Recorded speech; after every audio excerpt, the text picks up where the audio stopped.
Ooh. All right.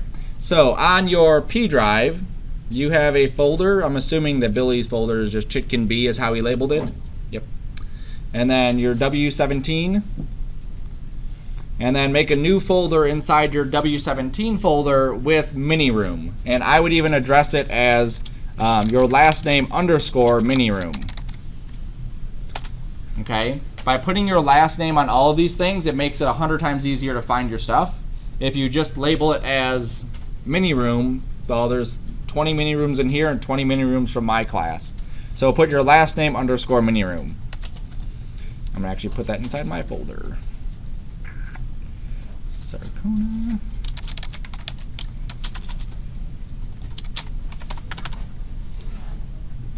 There we go.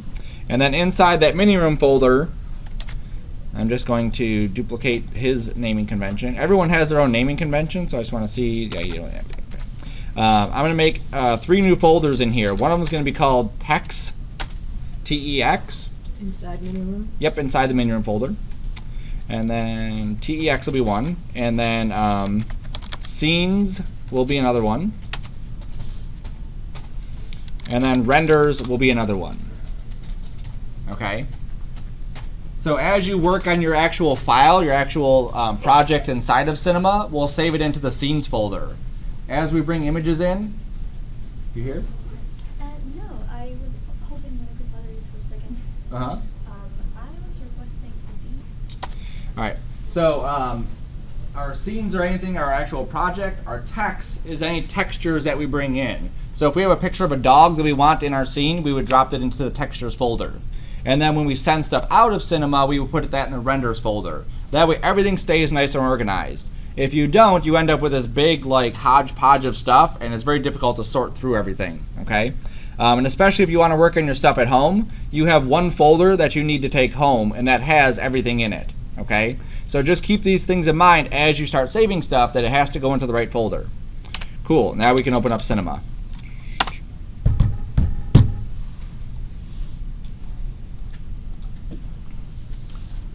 All right, and if you have emailed me about the Cinema license, I'm still waiting on those keys. I'm sure that the holiday and the weekend just pushes them back a little bit more.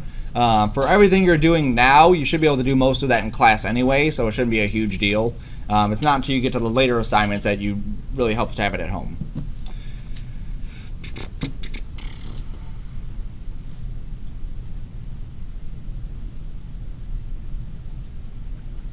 Cool. And we can close that. All right. So the first thing I want to do is tell Cinema where my project folder is.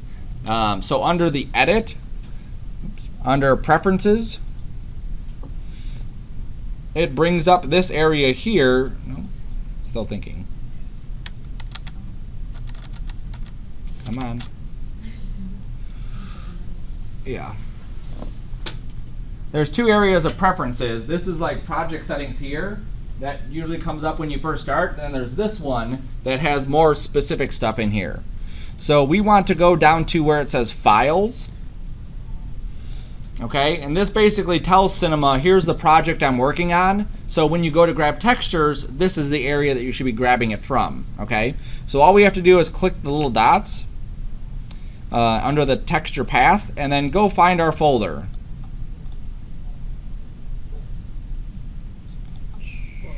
Okay, so I'm just going to go right to my mini room folder. You don't need to go any further. Just go right to the mini room folder. Our mini room folder, we click OK, and then we can just close that. Now when you come into class next time, that information does not get saved, so you want to make sure you go back and refresh it each time. Same thing at home. If you've never done this at home, you have to go in there and set it each time. Okay. On your home computer, it saves the preferences, but here the preferences get wiped every reboot. All right. So at home, you don't have to keep resetting it. Here, you want to. What's nice about this too, just to kind of pop back into that, is that you can actually set up different paths. So let's say you're working at a company, and the company has like a texture library out on their server. You can just point all of your textures right to that. That way, any computer can access it. So you don't have to worry about it the same way we would here working on a single station. Okay. Also, a couple other things you can look at in the preferences just for fun. Cinema is not usually one to crash. Some softwares like Maya will crash like pretty much every day at least once. But they do have an autosave feature right here inside the same file in the files area. So you could say save it every 5 minutes. That way you automatically get one. So if for some reason you're finding your system's crashing a lot or something, set it to 5 minutes or so and then you'll be good. All right. Cool.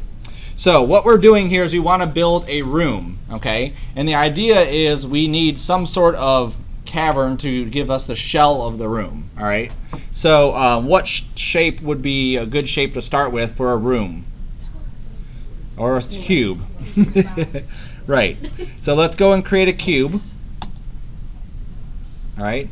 And because this is a room, obviously it's not perfectly square, we want to make it big. All right. The scale of the files don't typically matter. Okay. So if we work super tiny or super huge, it doesn't matter when we render our stuff out, but it does matter while we're working. So if I made a cube and I moved it over 1 unit is 1 unit. Okay. So I typically like to make sure my scale is big enough so that I can kind of work within an actual-ish size. So I'm going to drag this box handle way far out and way far out and way far out. Okay. Now don't worry about getting the actual proportions correct. Just kind of get it to something that you're happy with. You can adjust these things later. We just don't want to go super tiny on it. Okay. Now, if this was something you were going to actually print, like you were going to do a 3D print on a printer and have something come out, obviously you need to know the correct size of each thing, but you can always resize stuff later, right? So it's not like a huge deal if you don't set it up right away at the exact size. Okay. All right, so there's our room. Now, we could actually zoom inside the room, but we're only going to be showing like one side of it, okay? So basically, like you've seen TV shows before where they never show like this wall. That's what we want to do, is get rid of that wall. So does anyone remember how we can get rid of one of the walls? No? Okay. I don't know if you guys did that yet. So what we have to do first is we have to make this shape editable. Okay, so right now we can't edit the actual shape. It's just like a default shape. So we have to either hit C or go up here to this box and click that box. So whichever one you want to do, use the hotkey, hit C. Okay, so now it makes it editable. So then we can go in there and edit the actual shape of it. Okay, so before we had a bunch of options. We could have adjusted how many divisions there are. We'll get into that in a little bit. Now we can't do that on this because it's like this is the shape that you were starting with. Okay, so now what I want to do is I want to grab this face right here, that plane, and delete that plane. Over here on the left, you'll see there's points, edges, and they call it polygon, but I just call it faces. I want to click on the face here, okay, or the polygon there. And you'll see that when I click on that, now I can come over here and select the exact face that I want to delete, and then all I have to do is hit which button? Delete, boom. Or backspace, sometimes that works too. See, it's not so hard. All right, so now we've deleted that. Now, it doesn't matter that my ground is like cut straight through the middle of my room. However, I'm a bit OCD with this, so I need to set it so it's actually sitting on the ground. Okay, so I'm going to go back up to modeling mode, which is up here. Okay, and then make sure I'm in the move tool, which I think we're all in the move tool. And then I'm just going to move it until it looks like it's sitting on the ground. Doesn't have to be perfect. I just want it sitting more on the ground than cutting through the middle of it.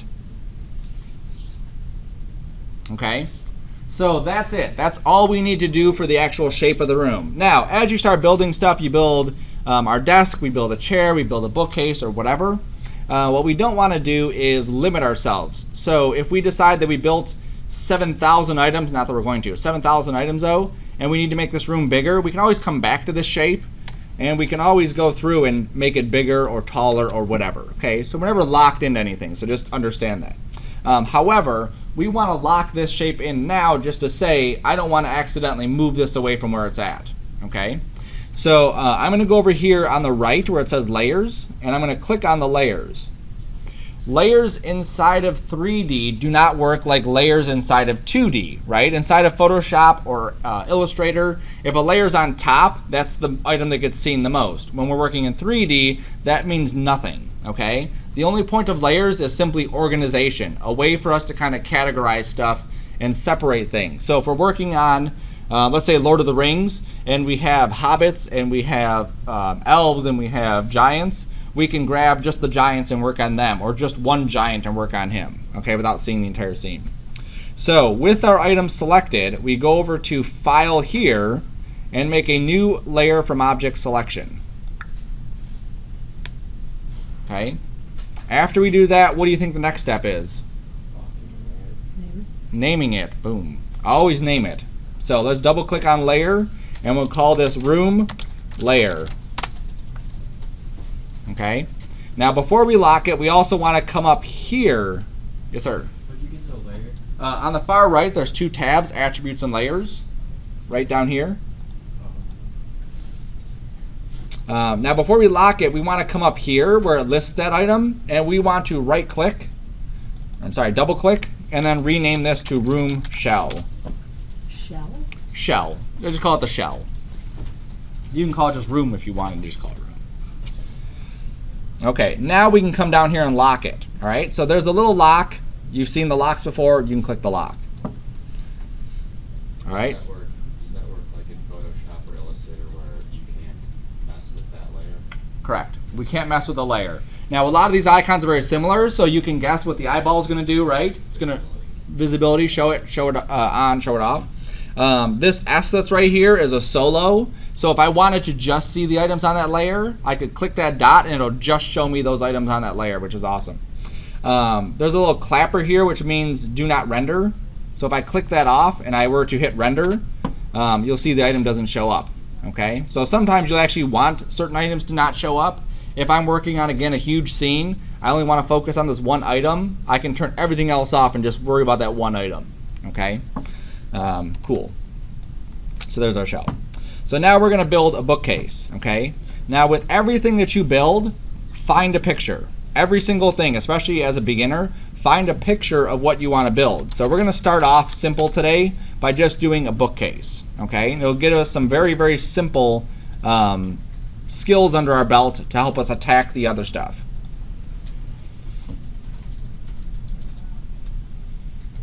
Oh, a family of bookcases, how cute.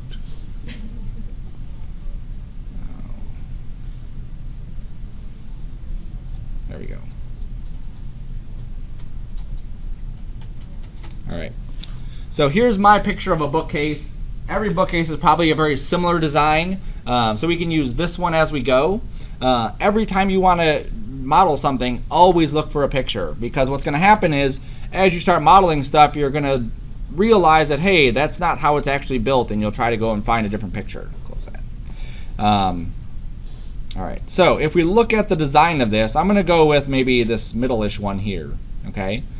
If we look at the design of this, we basically have like sections, right? So it's all just like the same kind of shape redone over and over again.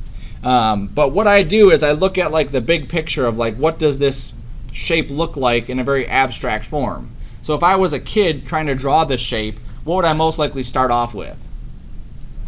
A rectangle, right? Okay, so in 3D we would start off with a cube. So that's what we're going to do. So I'm going to jump back to Cinema. Here's a cool hotkey for you, Alt-Tab if you don't know that one, and that helps you switch between them. Okay, very cool hotkey. If you want to look extra fancy, you can do Window key Tab. Ooh, look at that. See, that's even fancier. Yep, we're taking it to a different level. All right, so I'm going to go into the room, and I'm going to click on my cube to build the cube. All right, so now we have a cube. And we want to, again, kind of bring the cube up to that ground plane and kind of shape it into the proportions of the bookcase, okay? So I'm going to just kind of size it up. I'm going to switch to the Move tool and move it up. Looking at my room, like how tall is this bookcase compared to the room? I'll probably shrink this down a little bit. Come on, shrink it in a little bit more. Pull it down to the ground. All right, that looks like an appropriately sized bookcase. So take a minute, and put yours there. Okay. Now, one thing I didn't do that you want to pay attention to is I didn't move it away from the center. Okay, I moved it up, and then I kind of resized it, but I didn't move it away from the center like this or like that. Okay. As you build stuff, you want to keep it right at that center area. For this, it doesn't matter, but you'll see future stuff, it definitely will matter where we model it. Okay, so if you moved it away, no big deal. But for future stuff, try to keep it right at that center point. All right. Good.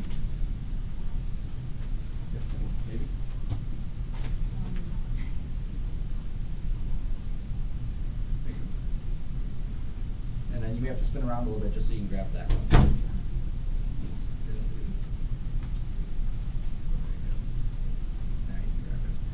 Yeah, sometimes clicking those dots can be tricky just because of the angle you're looking at it, so you may have to spin around. All right. All right, so now here's where we may want to edit some other stuff. Okay, so very similar to us deleting faces, there's a tool called extrude. Okay, and the way extrude works is it allows us to grab faces and push them in. Okay, so if I look at this shape here, you can see each one of these faces in this area. I want to separate each one of those areas. I want to be able to grab a face and push it in. Okay, so watch what I do. Don't do this yet because this is the wrong way. Okay, so I'm going to, I'm going to duplicate this over here just a second. And I'm going to add some divisions. So I'm going to turn on some lines so I can see it.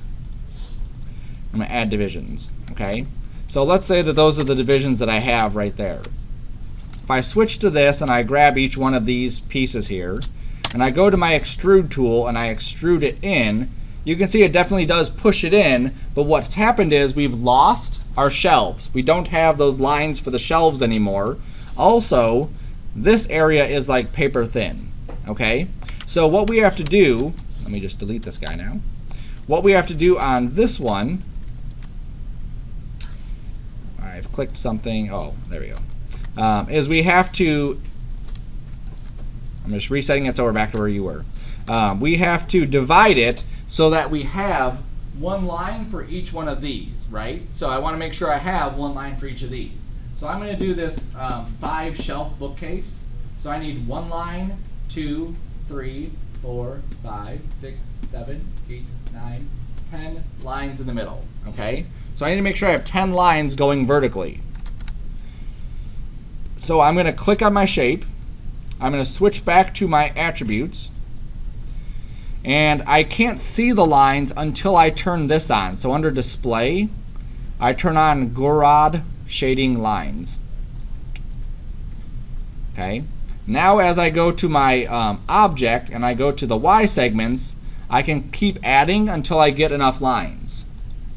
Okay. So if I needed 10 different divisions there, I need to add 10 plus 1 because there's already 1 in there.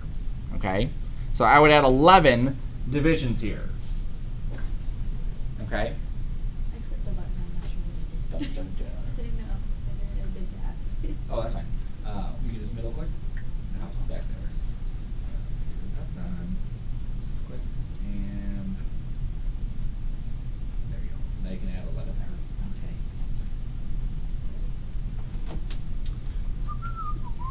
Cool. All right. So now that takes care of the vertical stuff. Now what I want to do is look at the horizontal. Okay, we have the same situation here. I have one line here, one line here. So I actually need 2 lines in the middle. Okay, so I switch back to that. And I will go with the, if I look at this line here, I know that the red, which is the X going this way. So if I go to segments and X, and I just add 2 to that number. Okay, so I have 3 segments in X, and I have 11 segments in Y.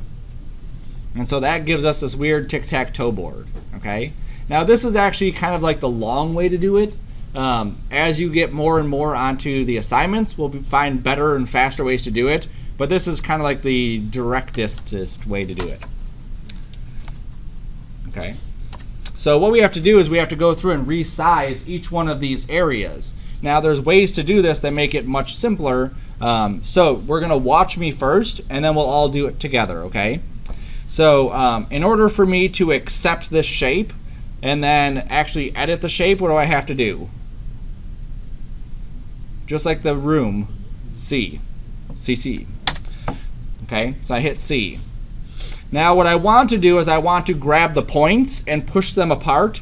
Okay, that will make, I'm going to talk about the vertical ones first. That'll make these points here spaced further apart and right at those edges. Okay, so I want to grab the points to do that.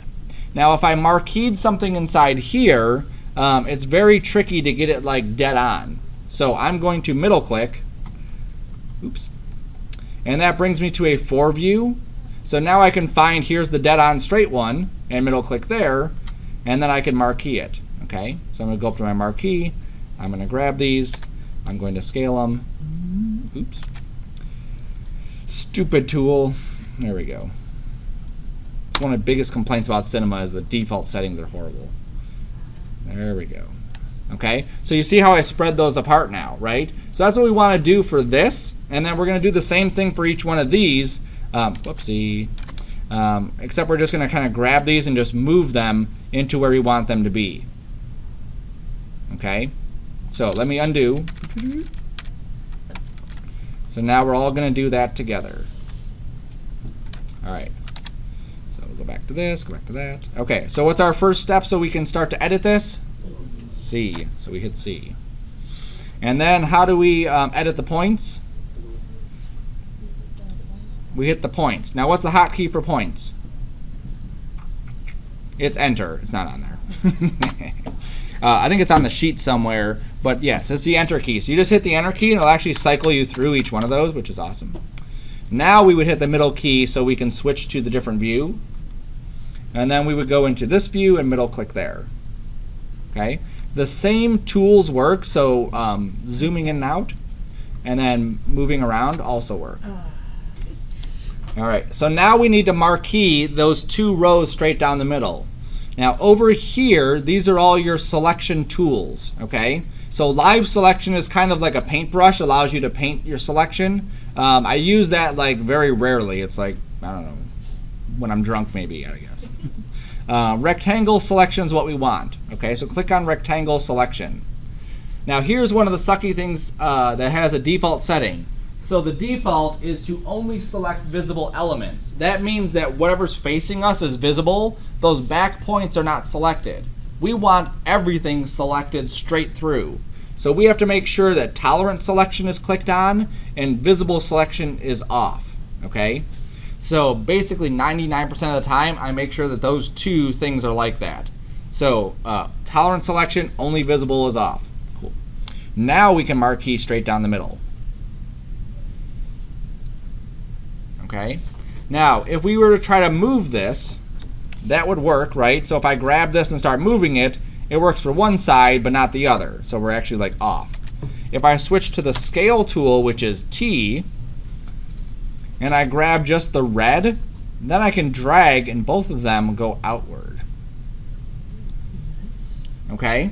So that's a nice way to be able to just evenly space those guys apart.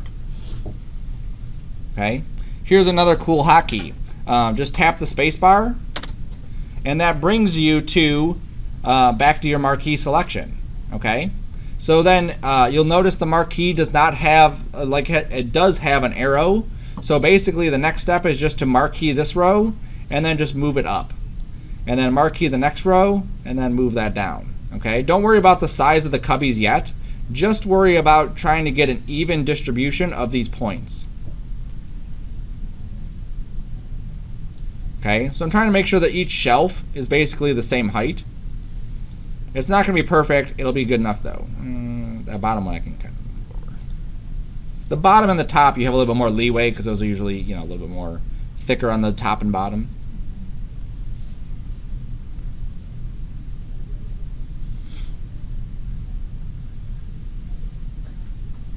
The nice thing about this kind of 3D is we don't have to be exact. So if we're a little bit off here or there, it's no big deal.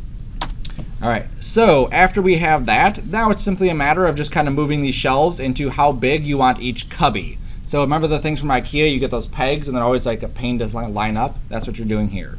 So you're trying to line these up so that you have the exact height you want on each shelf.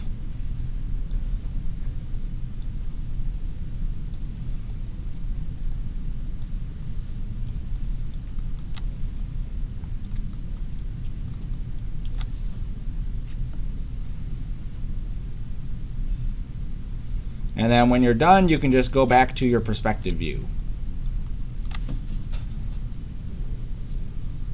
That.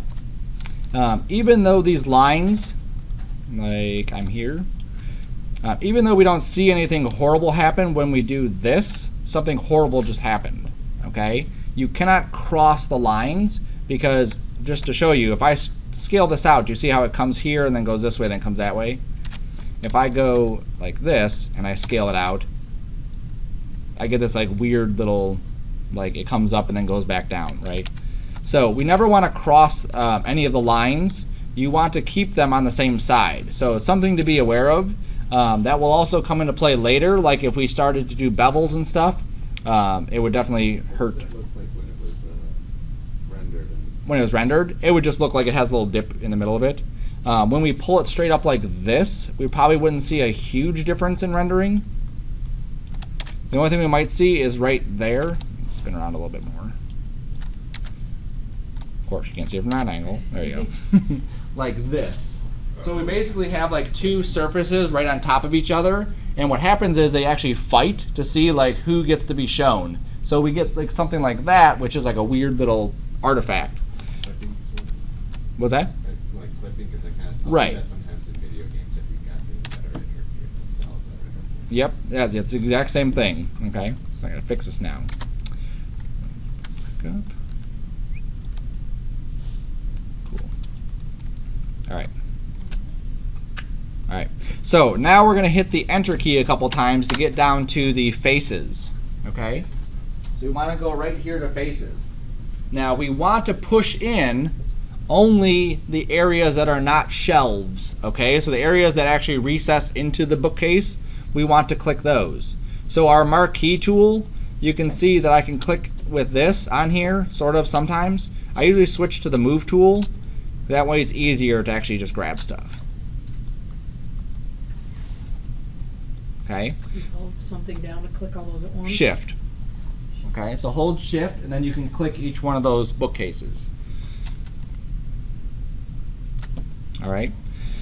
Now we need to push the bookcases in. Now if we just go to the move tool and push them in, you can see it does that.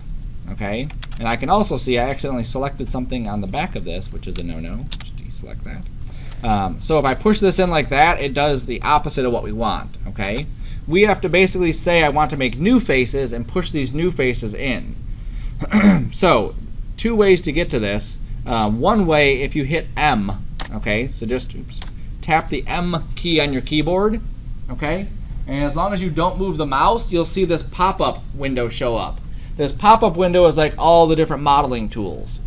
Somewhere way up there at the top where it says tools or mesh or something, all these tools also exist, but this is one of the quickest ways to get to it, okay? So if you hit M, this brings up all these tools. Way down here is extrude, bless you, and the hotkey for extrude is T. So now you would hit T, okay? Now you're gonna get confused on this part. So you think at this point you'd be able to grab the arrow and push it in, but it does not work like that, okay? Because the arrow is one tool, we are in the extrude tool, so what we have to do is click and drag away from the arrows right on a face and drag it into the box. I have that little tool. Hit M and then hit T. All right, so that was one way to get to the extrude tool. The other way is just D. Extruding is one of those tools you will use like all the time. So D is the other hotkey for it. That's not on the sheet, but it's definitely good to keep in mind that you will use that one all the time.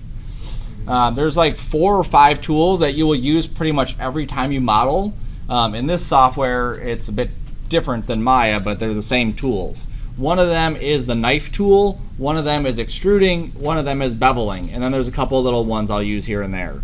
But those initial 3 ones that we're going to talk about today, you'll use literally like all the time, okay? Now, just to show you a quicker way to kind of model this thing, you leave yours where it's at, and then you can just watch this real quick. I'm just going to scoot him off to the side. I'm going to create another cube. I'm also going to hide my room because, yeah, I'm just going to hide my room.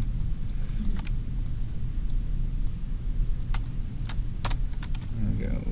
Cool.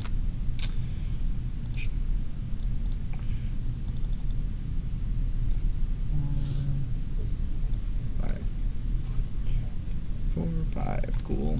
That's it. And then that, good. C, points.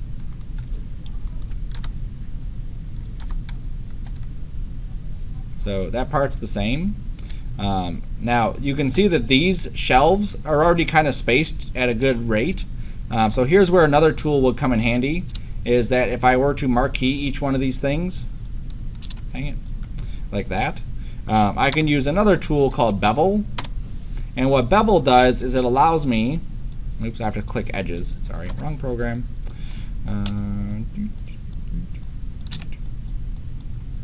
And this is why we don't do this one first, because it's obviously a bit more involved.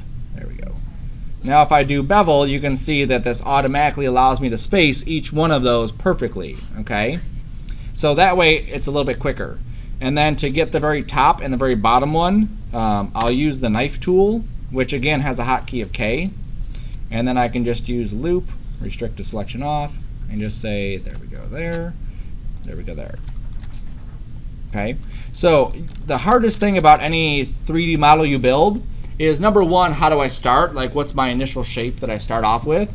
And then how do I progress from there to get to that other state? So you can see in this case, I've already used the bevel tool to create those lines. I've used the knife tool to create a couple extra lines.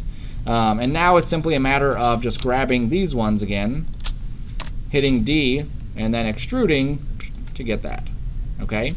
So as you progress, you'll figure out these other tricks and trades of modeling stuff. I think it also helps if you're looking up pictures of what you want to model. Also look up wireframes, bookcase. Because if you look up a wireframe of a bookcase, you'll get an idea of how they modeled it. Okay? So something like this, I just want to see you. There we go. So something like this, I can look at it and I can see where they're dividing their stuff, and I can see how they built something like this. Now this kind of object, he actually went like crazy in building it like that. I'm not sure why he did.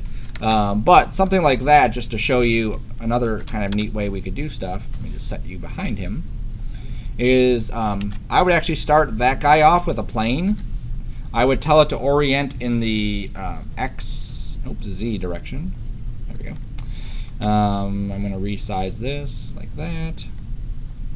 I guess the idea with this one is that it's kind of cubey, right? That's kind of the idea. I'm going to go to its segments and maybe put 10 and 10. Nope. 6. I don't know. Depends how many I want. I think maybe 4 and 5. That looks kind of cool. Awesome. All right, so that's good. So now I can go in here and do the same thing that I just did before, right? So I can grab all of these and add a little bevel to it. Go in with my knife tool and just create a little loop here and there and there and there, even though those two aren't really exact. Fine, I'll just move that up. I can double click any line too and it'll go straight across. There we go. It's close enough, close enough. Alright, so now watch this. I'm just going to delete all these. That bookcase was something you would see like in a fancy house where they just have like hollow or like openings in the back. So it's like this. And then I could take that shape and extrude back to faces. Grab everything. There we go. And extrude it. And then you'll see in this one, we have openings here. So over here in the options, I have to say create caps. And then we'll have caps on there. Pretty cool. Yep. Now we could even get fancier. Let me undo a couple steps. Let's go here. Let's delete that, that, that, that, Yeah, that's good enough, right? Right. Way too long on this one. Same thing, push it back. Now you'll see this time that it automatically created the caps. So one thing that is kind of neat about this is as you start editing your tools, it remembers what the last settings were. So because I already said create caps, it automatically knew create caps, okay? So that's a good thing and a bad thing because sometimes you'll forget the default or forget what it was set to and it just goes crazy. All right, so just by understanding those simple bevels, understanding simple divisions, understanding ways to use that primitive shape, you can create a whole lot of different shapes with that, okay? Cool. So let's take these two guys. Just throw you over here for a minute. And reset him back to that. All right. Cool. All right, so now what I want to do is I want to make him look a little bit more finalized, okay? So you've played video games before, I'm sure. How many of you remember, how many, I can't remember it. What is it called? What is that game? What is that game? I do. Polygon-based fighting game. Virtua Fighter. How many of you remember Virtua Fighter? Anyone? Virtua Fighter? No? Yeah. So Virtua Fighter was the very first actual, like, 3D game. So up until this point, they've used simply graphics and images. So if you saw Mario was simply just like a picture of a guy, and every time he walked, it was a different picture that they were just like shuffling through. They had other games like, I'm a big like fighting game guy, I like the fighting games. So they had Pit Fighter, which is this one, and this was simply just higher graphics, but it was basically like pictures of people that they would cut out and do the exact same thing. But still the same kind of concept. Everything is still 2D. Even Mortal Kombat 1. Okay, same idea. Everything is just still flat imagery, and it's just moving around. It wasn't until Virtua Fighter that things actually like move. Now, if you look at, we'll go to YouTube for this because I'm sure we can find an awesome video. So when we're looking at our bookcase here, one of the things that's going to really make it look CG is the fact that it looks so faceted and looks so super flat. Whoops. That's my room. There we go. Okay, so it looks very hard. If you look at these corners here, it's like, here's one face, here's another face. We can obviously see where the stuff is separated. But we want to add in a nice little bevel. If you look at any surface, like even my water jug where this looks like it's a nice crisp edge, it's not. There's a tiny bit of rounding that happens right there that picks up a tiny bit of highlight that makes it look a bit more realistic, okay? So what we want to do is on this bookcase, we want to add a bevel that softens that edge so it's not super harsh, okay? So anytime we do a bevel, we switch to edges. Okay, so you can hit the enter key until you get to edges, or you can just go to edges. We need to marquee all the edges, so we're going to go to our rectangle selection and select the entire thing. Okay, so we just have all the edges highlighted. Now, if you, this is going to be a weird thing too for some of you. So if I go like this and I marquee and half of my bookcase is out of the picture, it won't actually select that half, even though I've marqueed past it. So always make sure you're like full blown in the frame. And it's also a good idea to kind of spin around and make sure you have everything. Sometimes even I forget that I've selected something I didn't want to or deselected something that I did want to, okay? So now what we want to do is put a bevel on this. We don't want to bevel the entire thing because that would be wasting polygons, okay? So when we hit the render button, the computer goes into this mode where it's trying to figure out what stuff looks like in 3D. So the more polygons we have, the longer that process takes. For a bookcase, I can hit the button.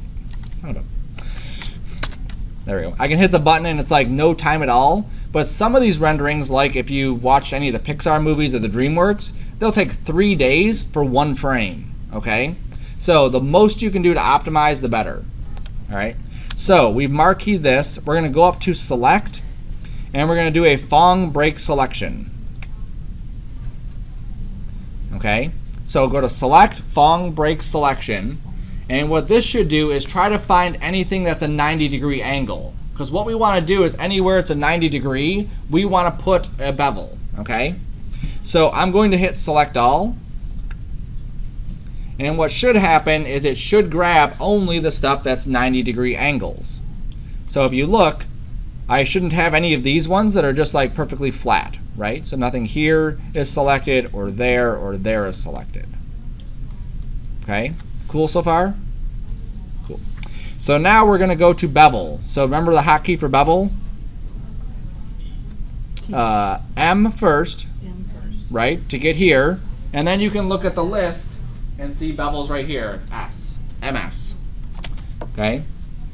Now watch my bevel before you try putting one in. Just like the face one, we have to click right on the item that we're beveling.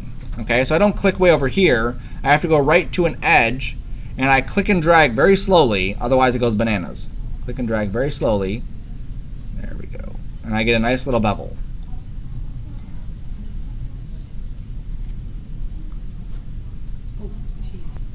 All right, so that's how you add just a basic chamfer bevel. Basically, you have like this corner, and it just cuts it, okay? So if you've ever done any woodworking, like in high school, I loved the shop classes and woodworking classes. Typically, you would go like right to your edges with a piece of sandpaper to soften them so that nobody gets a splinter. That's essentially what we're doing here. Now, this one here is actually pretty horrible because it's perfectly flat, okay? So we would end up, if I rendered this, you can see it just looks kind of like funky still. But because I'm still on that bevel, I can go over here and edit my settings. So one thing I want to do is add subdivisions. If I add a few subdivisions here, it'll help round out that edge. The other thing I can do is lower my offset. Okay, so I've lowered the offset to, like, for mine it was 0.491. Yours is whatever yours is. Okay, just trying to find a nice little edge, and then you want to add some more subdivisions. If it doesn't work, hit undo before the bevel and then re-add the bevel in. Alright, so don't think of this one even as like a masterpiece one. This is like the first real thing that you've kind of modeled. The idea with the whole mini room assignment is to understand how to go through all these tools several times. The more you go through them, the more you're going to understand how to use them. So take this one as more of like a playground assignment where you're just kind of going through and understanding these basic tools and navigation. Because once you get to the first assignment, which is your title, you want to make sure that you understand all of this stuff. Okay? Not 100%, but definitely better than we do now. All right, so that guy is pretty much done. Let's assign a material to him. So we're going to go down here to where materials live, and we're just going to double click to create a material. Okay, so just double click in that area and it builds a material. You could also go to create shader, and you could pick one of these defaults here, but the default best one to use is just the regular double click. There it is. Okay, so over here on the right is all of the material stuff. Okay, oops, I'm going to switch out to my regular move tool so I don't accidentally bevel anything. All right, so I need to assign this material to that, so I'm just going to drag it right on top of it. All right, so I just drag that material right on top of this, and what it does is it assigns it. Okay, so look at these as like definitions of what the material is. So if I had 7,000 bookcases, I could take this one material and assign it to 7,000 of them, and they would all look similar. Not exactly the same, but very similar in what their colors are and stuff. Okay. So if we wanted to change something about this, like obviously this bookcase, holy cow, so many windows open. Very easy, we can make a bookcase look beige or look black, but that's kind of a boring color, especially if we wanted to make it look a little bit fancier. Maybe we should do something that looks like wood. Okay, so we'll get into that in a second. So we have to click on this material here. So we just click on that material again. And then under the basic tab, we want to just rename this. So we're going to call this wood bookcase. Okay, so you click on that material, you go to the basic, and then you give it a name. By the time you're done with some of your scenes, you may have like 20 or 30 different materials. You don't want to be hunting around for what they are. Also, they're going to load pretty quick when you have 1 or 2 or 3, but as you get like 10 or 20 different materials, they're actually going to load very slow, and you may actually just hide that tab altogether just so your scene runs quicker. All right, so while we're under the basic tab, look at all the stuff that's here. So there's color, there's luminance, reflectance, fog, normal, glow, and all these. You're typically going to use a few of these. For something like a bookcase, we'd want to analyze what a bookcase looks like. So like in Photoshop, if you were to draw a bookcase, you simply have to know this area is white and this area is brown, and you can color those things white and brown. In 3D, we have to actually figure out why is it white and why is it brown. So for something like a bookcase, there's the color of the bookcase is actually like a wood, right? And then what would the white be that's on a bookcase? Like Highlights? the highlights, right? So if we looked at one of these like this, it's the same one. Just gotta scroll down further, I think. Well, that black one does a good job, I guess, when you use that. Okay, so obviously the color of this one is black, and then the white is highlights. Now, what do the highlights actually represent? Like, where does that information come from? The light, the shininess, the reflection is where it's actually coming from, okay? If something is, excuse me, 100% black, and there's no reflection on it, that light will basically just get sucked into the black coloring and we won't see anything, okay? So the reflection on that is what gives it off some of that color. So for something like this, we're going to deal with two areas. We're going to deal with color and we're going to deal with reflectance, okay? So by default, those two are on. Now when these two are on, up here at the top, it shows the tabs. So if for some reason I didn't see reflectance, it's because that button has been checked off. I just have to make sure I check it back on. Okay, so under the color, I just want to show you where you can change just basic color properties. So if this was a black bookcase or a gray bookcase or a red bookcase, you can very easily go in here and play with the color. If you aren't familiar with an HSV slider, get familiar with it because it's 10 times better than the RGB sliders or the CMYK sliders. Basically, you pick a color, like I want blue, let's say, so I slide this over to the blue area, and then I'm simply picking the saturation and the value of it. And so what that does is it really helps kind of lock in that color a bit better than trying to mix around the specifics of it.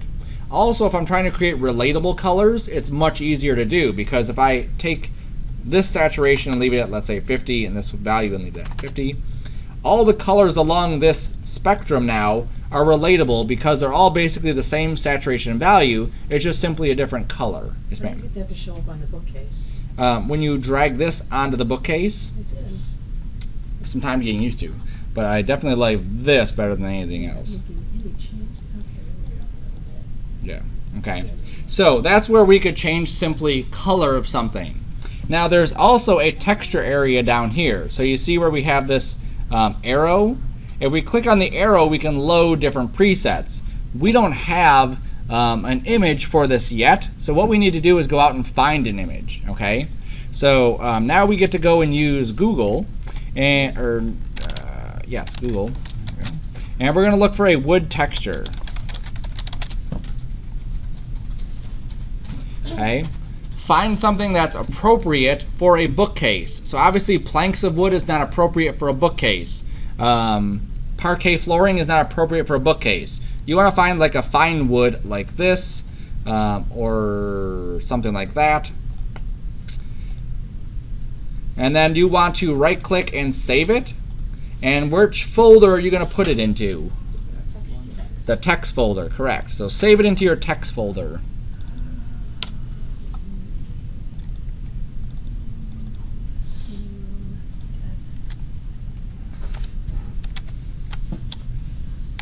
All right, now something else to pay attention to. So again, the mini room doesn't really matter so much, but something to pay attention to for further assignments is the actual size of your texture does matter too. If this image was 200 pixels by 200 pixels, those pixels are going to get stretched out over my entire bookcase and it's going to look horrible.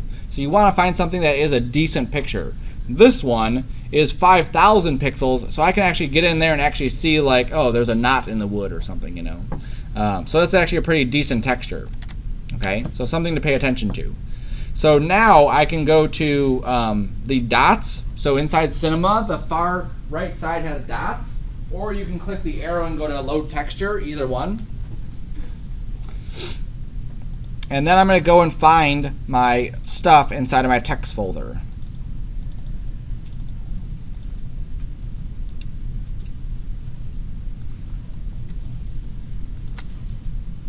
And then just hit open. Yep.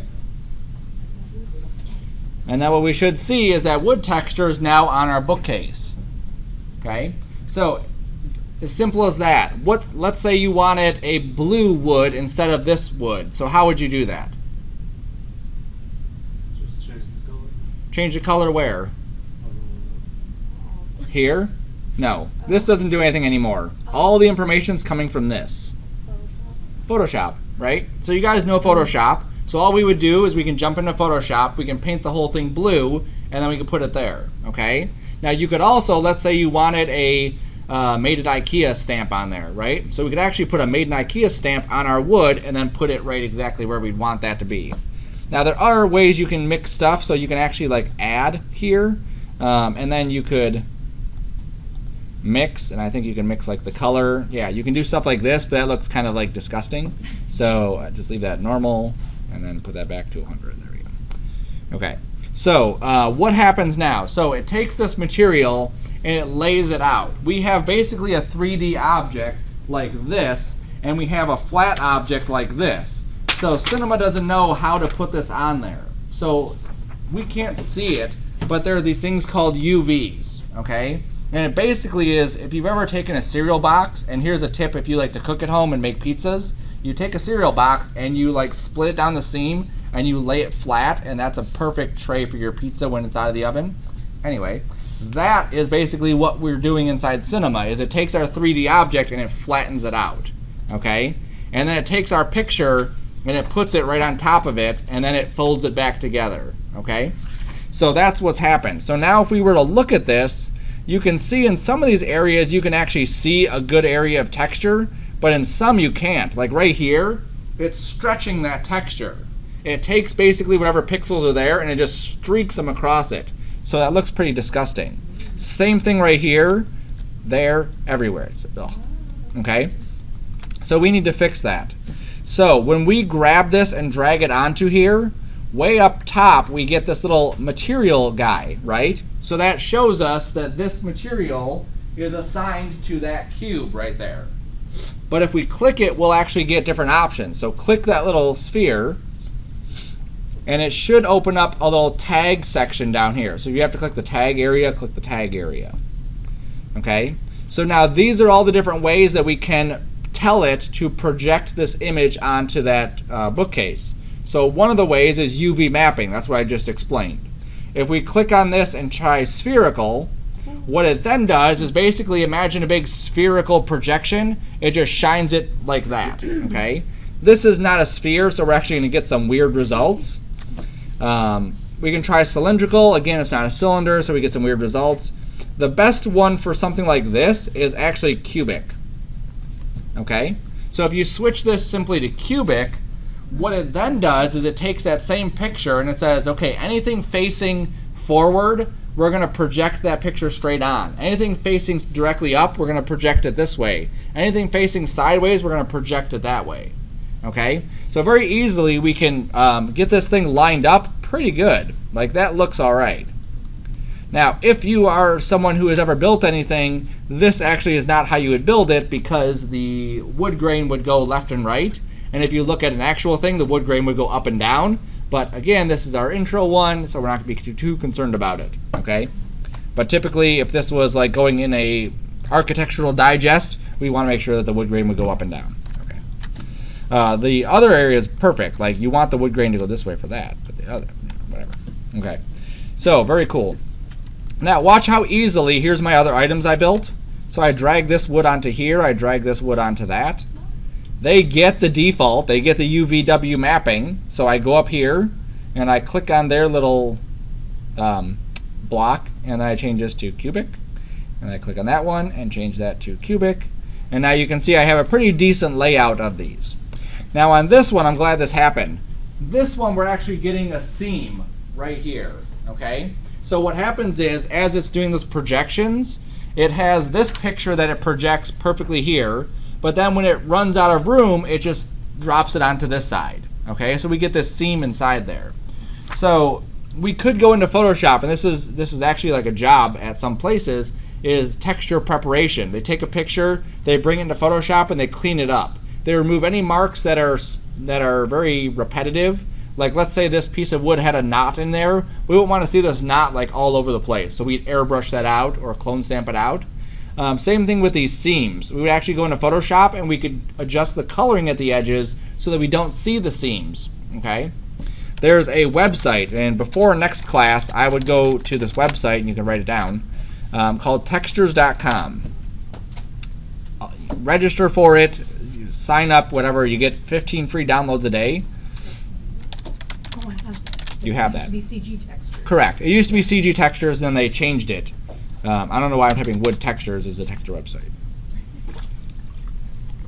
So I'm simply typing in wood, and what it does, it brings up a couple things. These up here are substance materials, I believe. Maybe, maybe not. Maybe it's just going to load. Yeah. Substance is a program. These are 3D scans. That's what that is. Okay. So these are actually like 3D scans of geometry that you could drop into your scene, and it probably looks pretty awesome. Yeah. So down here is different wood ones. I'm not sure what that is. Probably advertisements. Yeah, there we go. And we can sort and filter over here. So I can go into the wood area. I can go to fine wood.